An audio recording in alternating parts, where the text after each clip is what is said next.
বাংলাদেশের উপজাতি নিয়ে কিছু গুরুত্বপূর্ণ তথ্য আমরা জেনে নিই।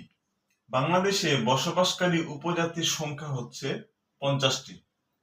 বাংলাদেশের উপজাতির ভাষার সংখ্যা 32টি। পার্বত্য চট্টগ্রামে মোট উপজাতি বাস করে প্রায় 11টি। বাংলাদেশের বৃহত্তম উপজাতি হচ্ছে চাকমা উপজাতি এবং বাংলাদেশের দ্বিতীয় বৃহত্তম উপজাতি মারমা উপজাতি। উপজাতীয় বর্ষবরণ উৎসবকে সামগ্রিকভাবে বলা হয় বৈশাখী।